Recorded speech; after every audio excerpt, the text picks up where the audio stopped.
అందరికీ నమస్కారం అండి. Welcome to our channel. Hindupur మాజీ ఎంపీ గోరంట్ల మాధవ్ గారు అంటే ప్రెస్ మీట్ పెట్టి కొన్ని ఆనుమతికరమైన వాక్యాలు అయితే మాట్లాడారండి.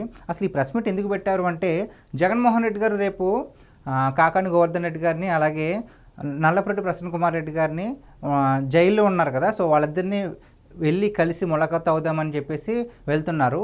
దానికి సంబంధించి బందోబస్తు ఇవ్వలేదు, సరైన వాహనాలు కూడా ఇవ్వలేదు, సో ఎక్కువ మంది తీసుకెళ్ళడానికి పర్మిషన్స్ ఇవ్వలేదని చెప్పేసి గోరంట్ల మాధవ్ గారు చాలా అంటే చాలా బాధపడుతూ కక్షపూరితమైన రాజకీయాలు ఎక్కడ కూడా చేయలేదు అని చెప్పేసి ఆయన ప్రెస్ మీట్ మీదకి వచ్చి ఇలా మాట్లాడుతున్నారు. సో ఆయన ఏం మాట్లాడారో ఒకసారి విందాం.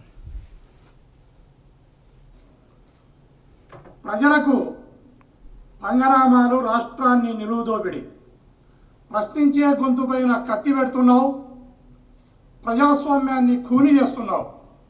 ఈ రాష్ట్రంలో నువ్వు ఆడిందా? ఈయన ఏమంటున్నారంటే గోరంట్ల మాధవ్ గారు, ప్రజలకు పంగనామాలు పెడుతున్నావు, నువ్వు ఆడిందే ఆట పాడిందే పాట, ప్రశ్నించే గొంతుపైన కత్తి పెడుతున్నావు అని చెప్పేసి కొన్ని వాక్యాలు అయితే మాట్లాడారు కదా. నిజంగా ఇది చెప్పేది కూటమి ప్రభుత్వం గురించి కాదు, ఆయన ప్రభుత్వం గురించి ఒకసారి గుర్తు చేసుకున్నారు. వాళ్ళు అధికారంలో ఉన్నప్పుడు 5 సంవత్సరాలు ఎలా మేము పరిపాలించామని చెప్పేసి ప్రజలకు పంగనామాలు పెట్టడం, అలాగే ఆడిందే ఆట పాడిందే పాట కింద వ్యవహరించడం, అంతేకాకుండా ప్రశ్నించే గొంతుపైన కత్తి పెట్టడం. ఎందుకు మాట అంటున్నాను అంటే తోట చంద్రయ్య గారండి. సో ఆయన్ని నడి రోడ్డు మీద పట్టపగలు అందరూ చూస్తుండగా కూడా కత్తులు పట్టుకుని జై జగన్ అను, లేదంటే వైఎస్ఆర్సీపీకి మద్దతు ఇవ్వు అంటే నేను ఇవ్వను, జై టీడీపీ అని చెప్పారు. ఆయన్ని అలా అన్నందుకు అడ్డంగా నరికేశారు, చంపేశారు. మరి ఇది ప్రశ్నించేవాడు గొంతు మీద కత్తి పెట్టడం కాదా? ఆడిందే ఆట పాడిందే పాట. ఓకే, దీని గురించి కూడా వద్దాం. ఎన్ని వేల కోట్లు స్కామ్ చేశారండి. ఇసుక మీద ఇసుక, మైను అబ్బో చెప్పుకుంటూ పోతే చాలా ఉన్నాయి. అలాగే ప్రజలకు పంగనామాలు పెట్టడం అంటున్నారు. అమ్మఒడి అని చెప్పేసి ప్రజల ఇంట్లో ఉన్న ఎంతమంది ఉంటే అంతమందికి పిల్లలకి అమ్మఒడి ఇస్తానని చెప్పి ఒకరికి ఇచ్చి మరి పంగనామాలు పెట్టడం కాదా? ఇదే కాదు, చాలా హామీలు ఇచ్చారు, అవన్నీ నెరవేర్చకుండా ప్రజలకు పంగనామాలు పెట్టారు. ఈయన ఇప్పుడు మాట్లాడుతున్నారు. ఈయన నిర్వాహకం మనందరికీ తెలిసిందే. గోరంట్ల మాధవ్ అంటే చాలామందికి తెలియకపోవచ్చు కానివ్వండి, వీడియో కాల్ స్టార్ అంటే మాత్రం అందరికీ తెలుస్తుంది. ఎందుకంటే గత ప్రభుత్వ హయాంలో ఆయన అధికారంలో ఉన్నప్పుడు ఆయన ఏం నిర్వాహకం వెలగబెట్టాడో మనం అందరం చూసాం. సో ఆయన కూడా మాట్లాడుతుంటే మనం వినాల్సి వస్తుంది. చూసారా, ఇది మన దౌర్భాగ్యం అని చెప్పుకోవచ్చు. ఇంకేమన్నారో చూద్దాం. ఆడిందాట పాడింది పాట, నీవు ఇలానే చేసుకుంటూ పోతే ఖచ్చితంగా మా రోజులు కూడా వస్తాయి. ఇళ్ళకగానే పండగ కాదు, ముందరుంది ముసళ్ళ పండగ. ఈయనేమంటున్నారంటే మా రోజులు కూడా వస్తాయి, మీరు ఎలాగే రాజకీయాలు చేస్తుంటే కనుక మా రోజులు వచ్చినప్పుడు మేము చూపిస్తామని చెప్తున్నారు.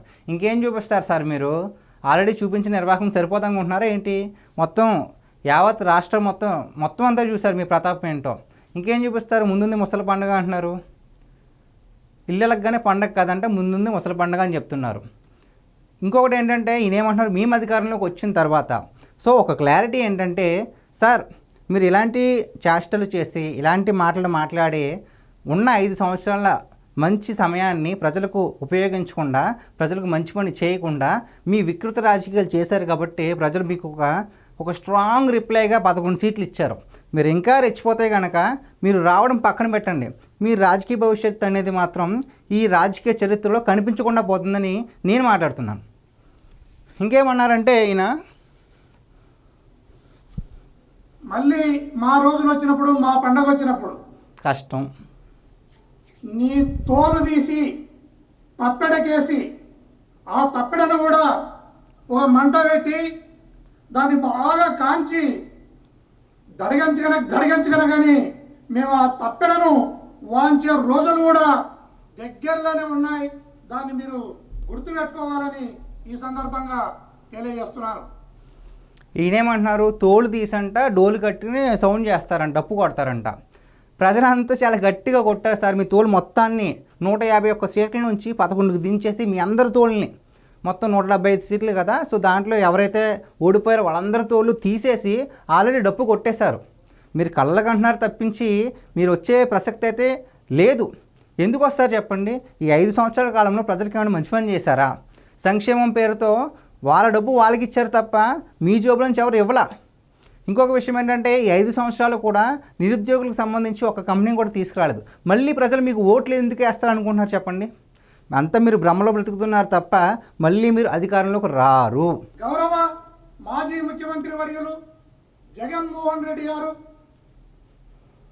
ఆకాశంలో హెలికాప్టర్లో వస్తా అంటే హెలికాప్టర్ను ఎగరనివ్వరు, దిగనివ్వరు. అబ్బా. రోడ్ అంటే వస్తా అంటే ఆంక్షలు. ఇంట్లో ఉంటే ప్యాలెస్ లో ఉన్నాడంటారు, బయటకు వస్తే బందోబస్తు ఇవ్వలేని స్థితి ఈ ప్రభుత్వాన్ని. మనం బాగా గమనిస్తే గౌరవ జగన్మోహన్ రెడ్డి గారు గుంటూరు మిర్చి యార్డుకు పోయినప్పుడు ఏ రకమైన ఓవరాల్గా ఈయన బాధ ఏంటంటే జగన్ గారు ఇప్పుడు ములకత్తికి వెళ్తున్నారు కదా వాళ్ళిద్దరిని కలవడానికి, కాకాని గోవర్ధన్ రెడ్డి గారిని అలాగే నల్లపురెడ్డి ప్రసన్న కుమార్ రెడ్డి గారిని. సో వీళ్ళని కలవడానికి వెళ్తుంటే బందోబస్తు ఇవ్వట్లేదు అంటున్నారు. ఆయన వెళ్ళేది ఏమీ మొన్నటిలాగా పర్యటనలు కాదండి, జైలుకి వెళ్తున్నారు ఇద్దరు ఖైదీల్ని.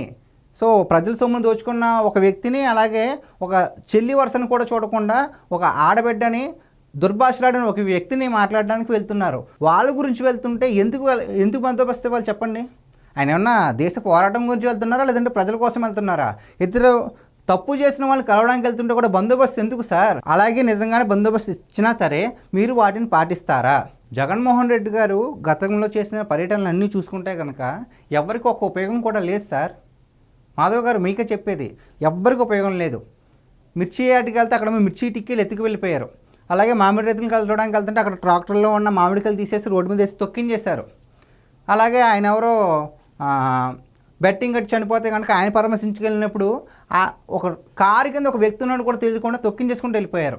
సో ఇలాగా జగన్మోహన్ రెడ్డి గారు ఏ పర్యటన చేసినా సరే అది అట్టర్ ఫ్లాప్ అయింది. దాని తర్వాత కూడా జగన్మోహన్ రెడ్డి గారు పర్యటన చేస్తానంటే ప్రజలందరికీ భయం, ఎక్కడేమవుద్దో, ఎవరన్నా పర్యటన చేస్తే మంచి జరుగుద్ది అనుకుంటారు. జగన్మోహన్ రెడ్డి గారు పర్యటన చేస్తానంటే మాత్రం ప్రజల గుండెలో రైళ్ళు అయితే పరిగెడుతున్నాయి. ఇంకొక మాట ఏమంటున్నారంటే మాధవ్ గారు, జగన్ అంటే జనం, జనం అంటే జగన్మోహన్ రెడ్డి గారు. మరి జగన్మోహన్ రెడ్డి గారు వెళ్ళినప్పుడు ఆ మాత్రం బందోబస్తు ఇవ్వకపోతే ఎందుకు అంటున్నారు. నిజంగానే జనం అంటే జగన్ అయినప్పుడు మీరు సిద్ధం సభలు పెట్టినప్పుడు ఎందుకు సార్ బలవంతంగా జనాన్ని తీసుకెళ్లారు? స్కూల్లో అలాగే కాలేజీలో ఉన్న పిల్లల్ని తీసుకెళ్లారు ఎవరో రాకపోతే. కాలేజీలో రాకపోతే మీకు ఫీజు రియంబర్స్మెంట్ ఉండదు, అధికారంలోకి వచ్చిన తర్వాత అది ఉండదు ఇది ఉండదని భయపెట్టి తీసుకెళ్లారు. నేను సాక్ష్యం, నాకు తెలుసు. మా జూనియర్స్ అందరూ ఫోన్ చేసి ఇలా చెప్పేవారు. ఇన్ని దారుణాలు చేసి మీరు ఇప్పుడు జనం అంటే జగన్ అంటే నమ్మే ప్రసక్తే లేదు సార్. జనాన్ని బలవంతంగా తీసుకెళ్లారు. మందు, బిర్యానీ ప్యాకెట్లు, డబ్బులు ఇవన్నీ ఇచ్చి లారీలు తీసుకెళ్లారు తప్ప ప్రజలు స్వచ్ఛందంగా ఎక్కడ రాలేదు.